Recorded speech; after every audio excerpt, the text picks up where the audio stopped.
Hey, today I want to do some limit problem examples. These are not FRQ. These are multiple choice style limit problems. There's going to be a variety of limit problems on the AP exam, and you have to be ready for any kind of one that will pop up. So let's get started. This first one, we have the limit as x approaches infinity. Limit as x approaches infinity of x cubed minus 2x squared plus 3x minus 4 over 4x cubed minus 3x squared plus 2x minus 1. Okay, so for this problem, this is like the key thing that you need to make sure you pay attention to. Limit as x is approaching infinity. We have two options. We could like plug it in and imagine what the value will look like, or we could focus on exponents on x. So when you're given like polynomials, you're taking the limit of polynomials being divided, you really want to be paying attention to the x with the highest exponent. So here x cubed, in the numerator, x cubed is our highest exponent, and then we are going to say like these other ones, x squared, 3x minus 4, these are so small. If you were to plug in infinity, these things are so small compared to x cubed after you plug in infinity that they really don't matter. So we're going to like pretend like those go away. I'm going to rewrite the limit in a second. And then on the denominator, we also have the cubic part. The 4x cubed is the largest part in the denominator. And again, if you were to plug in infinity down here, these things would be significantly smaller than that cubic. So what we can pretend we're taking the limit of, and what we can like rewrite this as, we can pretend we have the limit as x approaches infinity of x cubed, sorry, that's a 3, over 4x cubed. So like this is one of the options that we did, or that I teach for limits. So you kind of like picture the smaller things disappearing and focus on these. If you were going to do this, this would simplify. You could cross out the x cubes equals limit as x approaches infinity of those x cubes go away, 1 over 4. The limit of a constant is just that constant, 1/4. All right, so the answer is 1/4, but time out. Before we like move on, I want to think about like do this one the faster way, which is find your highest exponents in the numerator and denominator. So we did that. Highest exponents are these cubics right here. But then the way we're going to solve limits approaching infinity or negative infinity is we're going to imagine plugging, or we're going to take the coefficients. If they're the same, if these are the same, 3 and 3, you're going to take the coefficients, 1 over 4. Now you do have to pay attention to sign. So what I mean is if you were to plug in infinity here, you get infinity cubed, that's going to be positive on the top, positive 1. And then if you were to plug in infinity on the bottom, you get infinity cubed times 4, which is positive.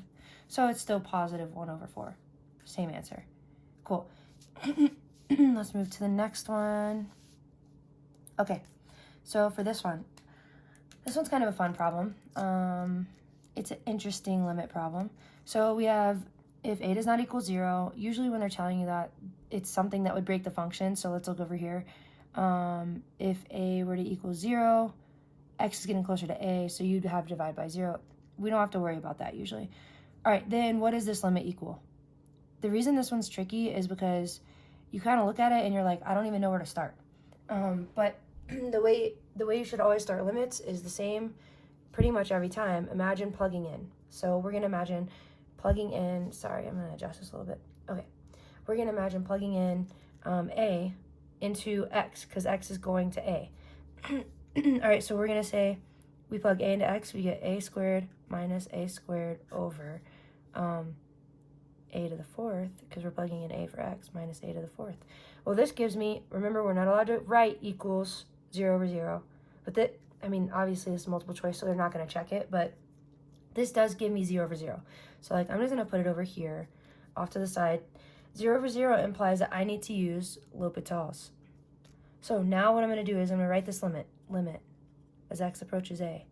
But now I'm going to do the derivative of the top with respect to x. So we get 2x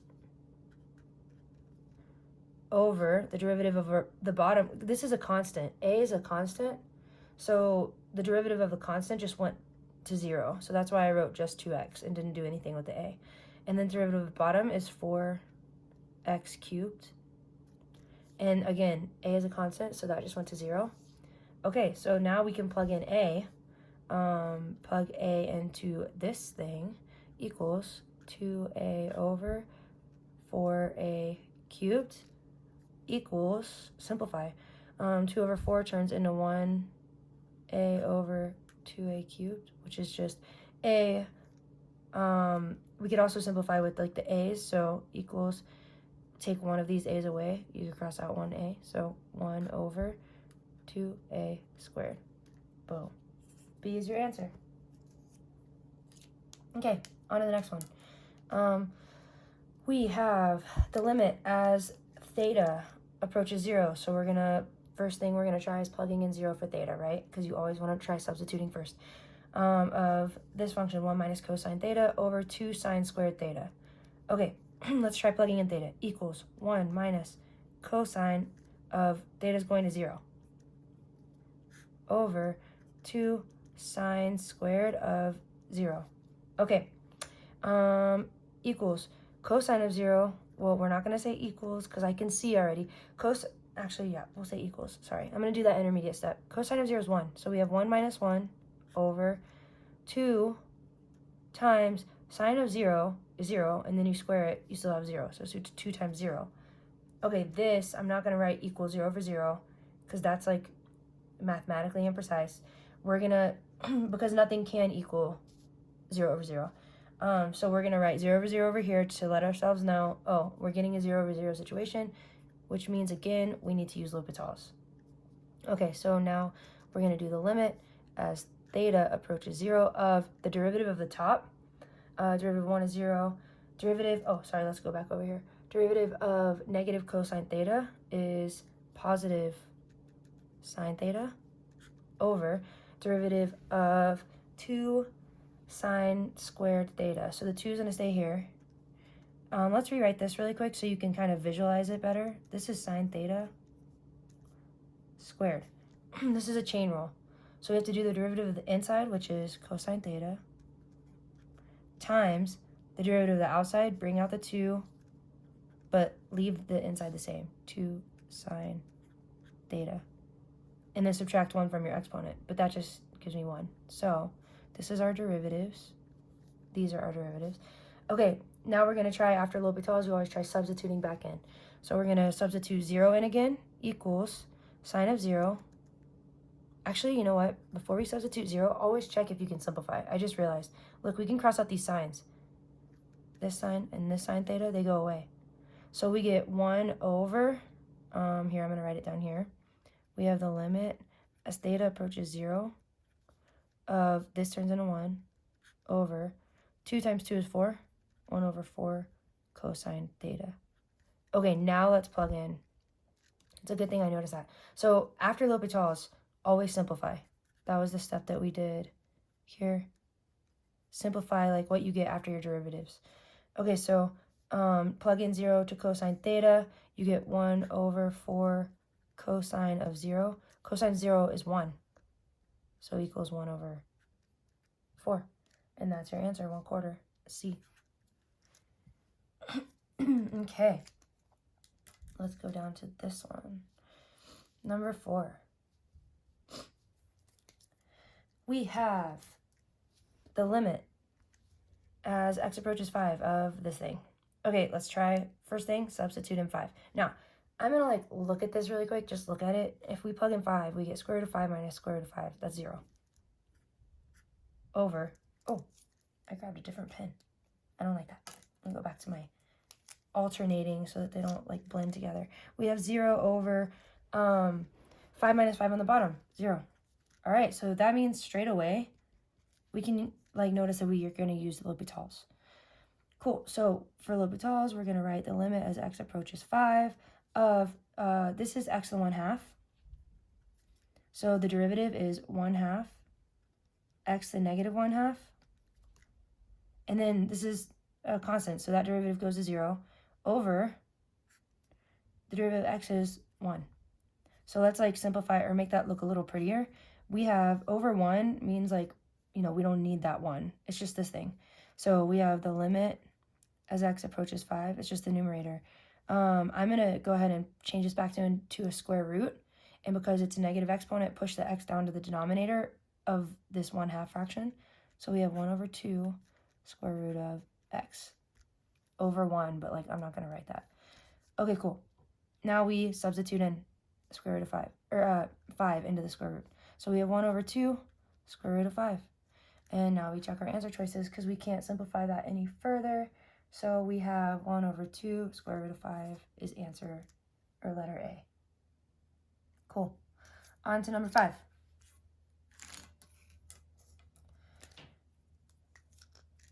All right. This is a similar type problem. So imagine plugging in 5. You get square root of 5 minus square root of 5, square root of 5 plus 5. We're going to do the exact same thing, L'Hopital's, because if you plug in 5, wait, timeout. Is it L'Hopital's? Hold on. This is 0 on top. If you plug in 5. On the bottom, it turns into 5 plus 5. So let's just solve this one by substitution. So you get 0 over 10. What does that equal? 0. Boom, that's our answer. That was tricky, especially after that last one. Okay, on to number 6. Number 6. Here we go. For number 6, we should recognize something immediately. This thing looks like the limit definition of the derivative. So I'm going to write that limit definition of the derivative at the top here. All right, so the definition that I'm talking about, f prime of x equals the limit as h approaches 0 of f of x plus h minus f of x over h. This looks like this, or this looks like this. So we know that this question down here is just asking us to find a derivative. So this is saying find derivative. And we need to know, like, what function am I finding the derivative of? And at what x value? So we need to find the derivative of, what's my function? Cosine of x. Find the derivative of cosine of x at what x value? What did they plug in? Pi over 4. That's it. So f of x equals cosine of x.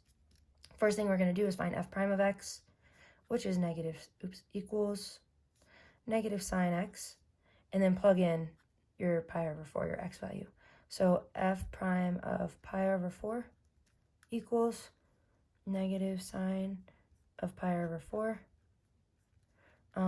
If we remember our unit circle very quickly, pi over 4 is right here, and sine is square root of 2 over 2, positive. So our answer will be negative square root of 2 over 2. Cool. And that's how you do that problem. Negative square root of 2 over 2, B was the answer. All right, next. Number 7. Okay. Functions f and g satisfy this relationship. So they're telling you the limit as x approaches infinity of f over g equals infinity. Cool. Based on this information, f and g could be which pair of functions? So for this one, I would just quickly test. They're giving you f and g. Let's test it. So we're going to do the limit as x approaches infinity, limit as x approaches infinity of f would be x squared minus x over g is natural log of x in part A. That's what they're telling us. Okay, so if we're approaching infinity, which one's bigger, the top or the bottom? Definitely this top. That's going to equal infinity, which is what they're saying we need. So this first one is true. It works. Let's test this one now. Limit as x approaches infinity of f is natural log of x, and g is square root of x. I'm going to write as x to the 1/2. This one's a little bit trickier. So we have to decide, is top bigger or bottom bigger? Anything with an exponent is going to be bigger than natural log of x. So even though it's to the 1/2, it's still x to some exponent, kind of like x squared was bigger than natural log of x. X to the 1/2 is bigger here. So this one, you get small over big, or like this would turn into 1 over infinity. 1 over infinity would be 0. So this is not true. This could not work and give us infinity. Okay, next one, limit as x approaches infinity of f was e to the x over g is x to the 100. Okay, this one's a little tricky.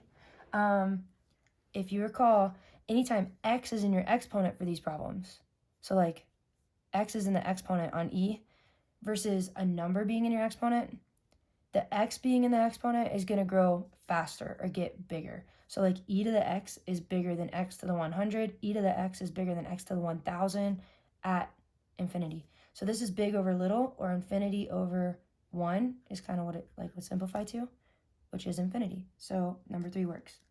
All right, last one. I'm going to do 4 over here. Limit as x goes to infinity.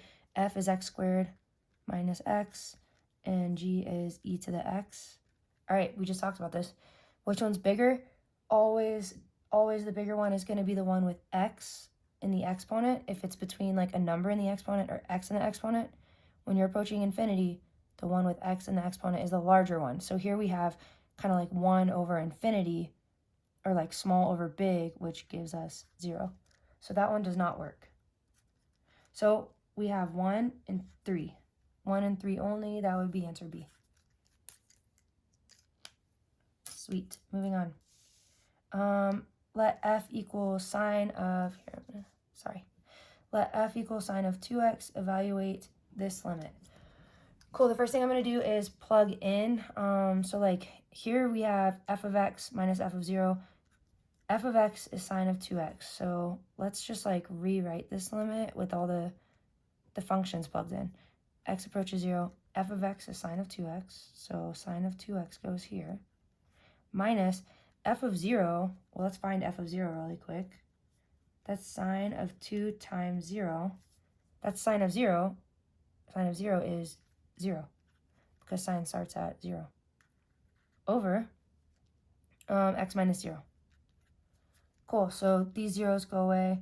We just need to substitute now. Equals sine, let's like, yeah, we'll write it out. Okay, sine of 2 times 0 over 0. Cool. So now that we have this, we can see this is 2 times 0, not 2 minus 0. So we can see this is 0 over 0. 0 over 0. So what do we have to use? L'Hopital's. And we can use L'Hopital's on just like this. Because we don't, those zeros, the derivatives are going to go away. So I'm going to do L'Hopital's over here. Down here, we're taking the limit as x approaches 0 of the derivative of sine 2x is 2 cosine 2x over the derivative of x is 1. So now we just need to substitute 0 into this guy. Equals 2 cosine of 0. Cosine of 0 is 1. So 1 times 2 is 2. D is your answer. Cool. Next. The line y equals 5 is a horizontal asymptote to the graph of which of the following functions? Okay, this is going back to pre-calc. So it's kind of like weird, but the AP exam will throw in finding horizontal asymptotes just to, and usually it's on limit problems. It's always going to be on limit problems, but that's a pre-calc topic, so it kind of feels a little weird maybe, but we're going to like remind ourselves of the rules. So if you have a function, I'm just going to kind of write the rules down here. So say you have this function, f of x. This is horizontal asymptotes. So this is kind of like a short note. Short little note section. Because it's important for us to know. So if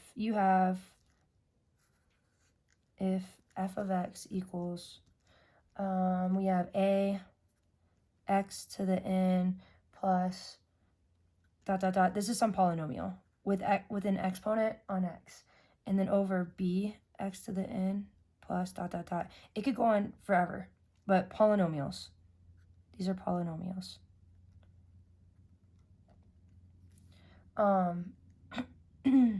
That's the top and the bottom are polynomials. Numerator and denominator. Then the way you found horizontal asymptotes was by comparing the exponents. So, this should be bx to the m. We need different exponents, n and m. So y'all probably memorized these rules at one point, but we'll go through them one more time. If n is less than m. So if your top one is smaller than your bottom exponent, your top exponent smaller, then h, your horizontal asymptote, HA, is y equals 0. If your top exponent on x is smaller than your bottom exponent on x. All right, then if n equals m, if your exponents are the same, your horizontal asymptote is the leading coefficients, a ratio of the leading coefficients, or a fraction. So it's just a over b. That's the leading coefficients on, your horizontal asymptote is y equals a over b. All right, and then last, if n is greater than m, then there is no horizontal asymptote. Cool, so now that we've gone over those rules, we're trying to find y equals 5 being a horizontal asymptote. So we know we're not looking for this option, n greater than m. So let's look at what we got here. It looks like we have some polynomials. We're trying to find, this one's kind of tricky. So the only one that I'm seeing working is like the ones with n equaling m. So this is 1 and 1. So your horizontal asymptote would be at a over b, your coefficients. 5 over negative 1. 5 over negative 1 is negative 5. That's not what we want. So let's go to this one now, because our exponents equal each other again. N equals m. Our HA, horizontal asymptote, would be 20 over the coefficient on the x squared. 20 over 4, that's 5. So E is the correct answer to that problem. All right, let's go to the next ones.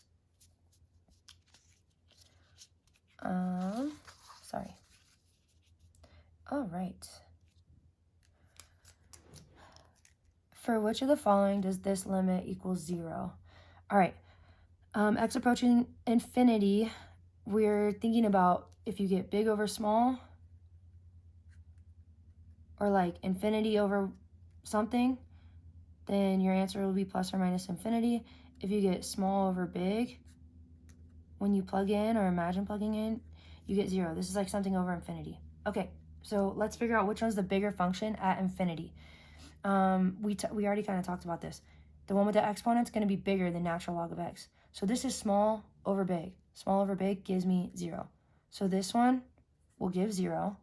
That's what we're looking for. So like, let's circle that. 1 gives 0. Now let's move on to the next one. Check the next one. If x is in your exponent, that's the biggest one. So this is big over small. This one gives me infinity. I'm trying to find 0. All right.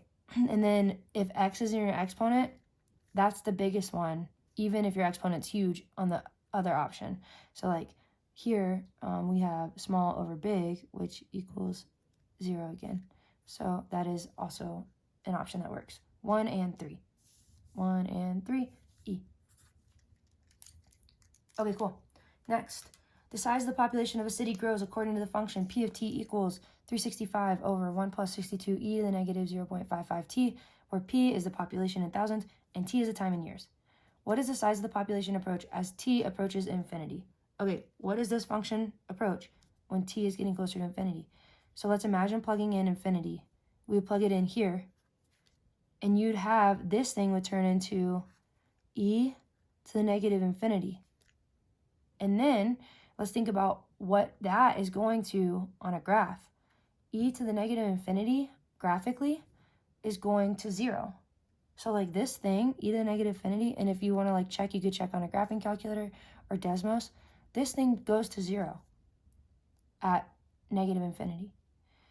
So, well, actually, yeah, this just goes to 0. Check on a graph. So now if this is going to 0, 62 times 0 is 0. So this whole thing turns into 365 over, the only thing that's left on the bottom is this 1. What's 365 over 1? That's 365. But it says the population is in thousands. So it's 365 times 1,000, which is D. Okay, number 12. We have a graph. And they're asking if G equals e to the x, which of the following statements is correct? Okay, so the limit as x approaches 0 from the right of f of x. First of all, it would be helpful here. Let's see, this one was no calc, I believe. So let's just like really quick think about what we're going to need to know to answer these questions. So this is f. So to answer any limit about f, you're going to be finding the y value on that graph, but then they tell you that G is e to the x, and because this is no calc, you're going to need to know what e to the x looks like.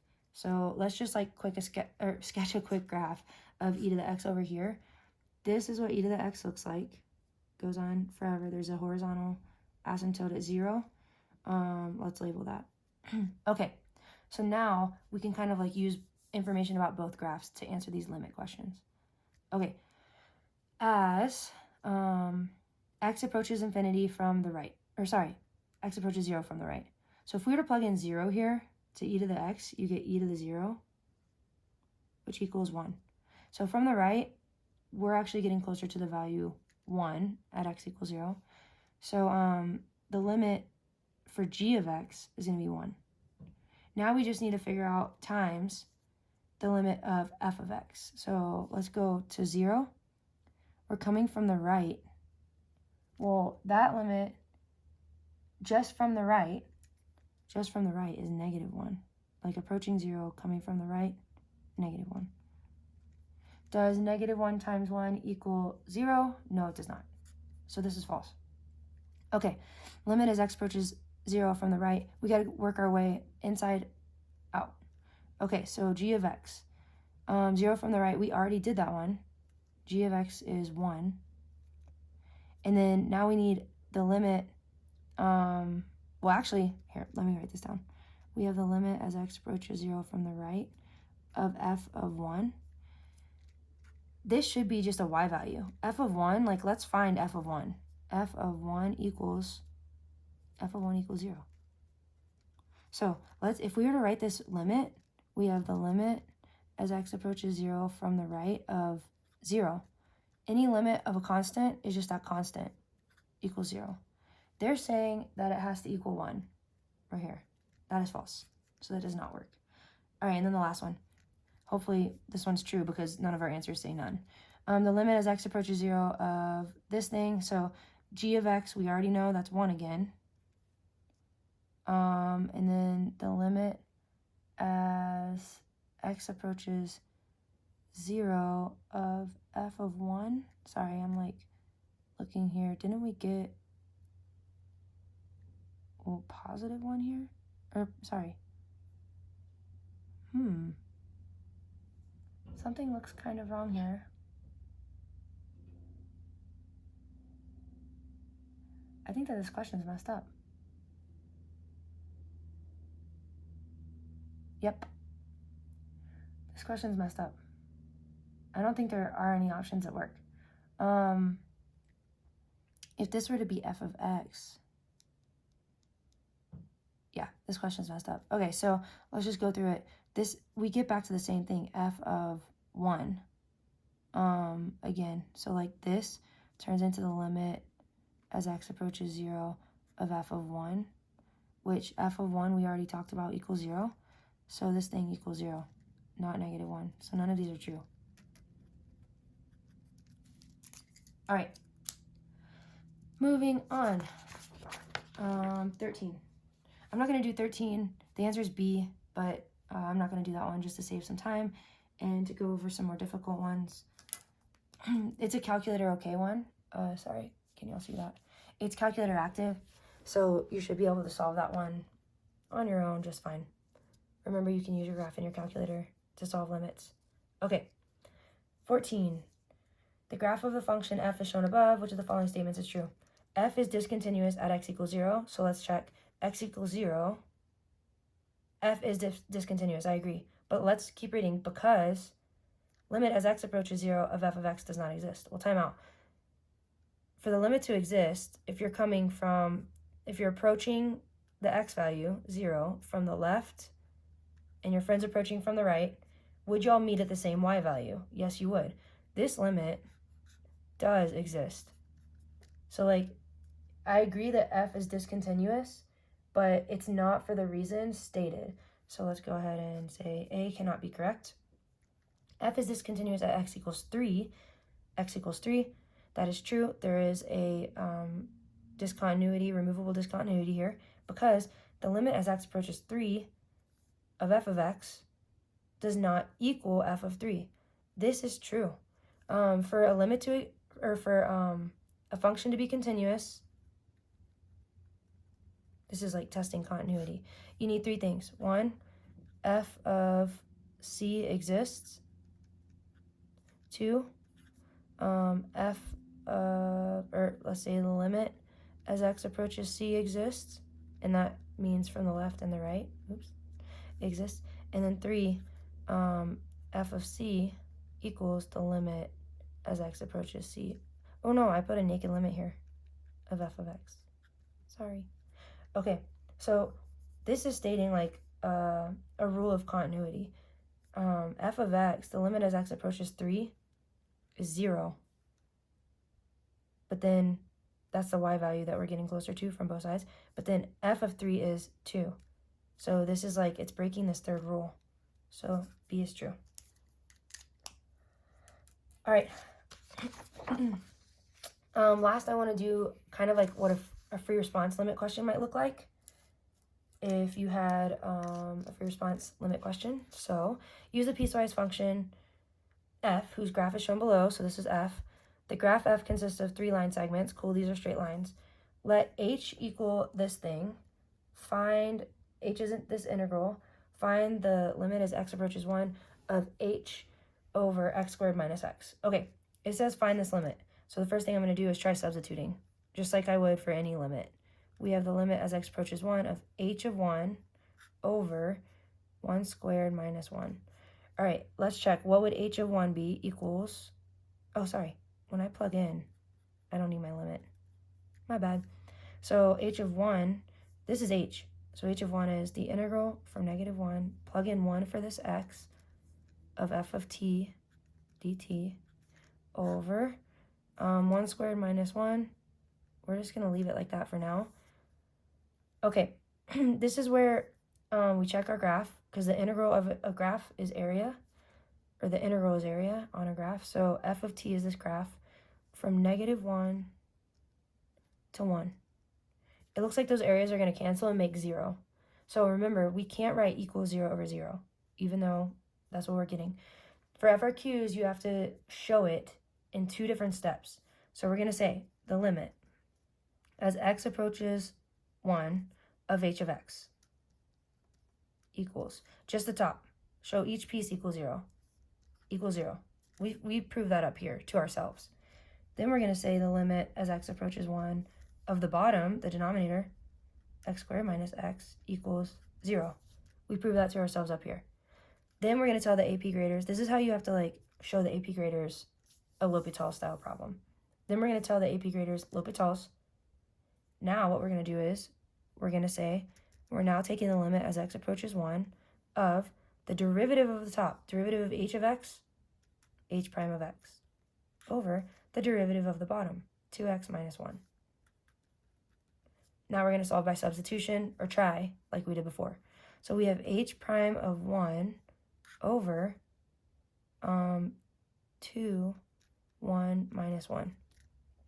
Okay, let's go ahead and simplify this part as much as we can. H prime of 1 over 2 minus 1 is 1, so equals h prime of 1. Okay, for this one, y'all, before you do h prime of 1, it's always wise to do h prime of x. So let's go ahead and find h prime of x. I'm going to like do that down here. H prime of x equals, all right, that's taking the derivative of an integral. when you're taking the derivative of an integral, you have x in the boundaries. You can use that trick that we learned, fundamental theorem of calculus. H prime of x equals f of x times the derivative of x, which is 1. So h prime of x equals f of x. Therefore, we just need to find equals f of 1. H prime of 1 is going to be f of 1. H prime of 1 equals f of 1. Well, f is our graph. This just wants the value, the y value, at x equals 1. So let's go there. Graph, x equals 1, our y value is 2, equals 2. And that is the answer to this limit. All right, y'all. Have a great day. See you later.